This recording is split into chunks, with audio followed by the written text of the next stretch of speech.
ચલો ચિઠ્ઠી ઉલાડી, બધાના હાથમાં એક ચિઠ્ઠી આવી છે ને? ચલો હવે જે ચિઠ્ઠી આવી છે એ બતાવવાની છે અને બોલવાનું છે. બોલો. મામાની પત્ની શું કહેવાય? મામી. ચલો તમારે શું આવ્યું? પિતરાઈ ભાઈ કોને કહેવાય? કાકાના દીકરાને કોને કહેવાય? સરસ. ચલો મમ્મીની બહેનને માસી. મમ્મીની બહેન. પેલા બોલવાનું શું આવ્યું? પપ્પા દાદા. હા. પપ્પાને દાદા. સરસ.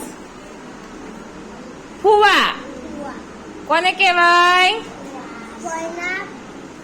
ઘરવાળા. ફઈના ઘરવાળા ને ફુવા કહેવાય. ચલો આગળ. પિતરાઈ બહેન.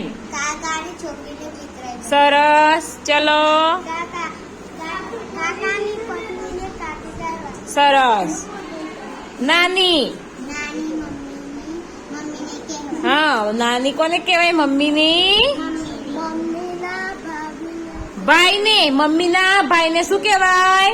મામા. ચલો પપ્પાના ભાઈને સરસ. કાકા. પછી માસા છે. માસા કોને કહેવાય? મમ્મીની બેનના ઘરવાળા કે માસીના ઘરવાળા. ચલો બધાને અલગ અલગ ચિઠ્ઠીમાં અલગ અલગ સંબંધ આવે ને? હવે ખબર પડી ગઈ. ચલો હું પ્રશ્ન પૂછીશ, તમારે જવાબ આપવાનો. હું મમ્મીના પપ્પા છું તો કોણ? તમારા મમ્મીના પપ્પા છું. નાના. કોણ? નાના. હું કાકાની દીકરી છું. સરસ. હું મમ્મીની મમ્મી છું. કોણ? મમ્મીની મમ્મી. નાની. હું મમ્મીની બહેન છું. હું પપ્પાની બહેન છું. સરસ. પપ્પાની બહેનને શું કહેવાય? ફોઈ. હું કાકાની પત્ની છું. તો બધાને સંબંધ ખબર પડી ગઈ ને?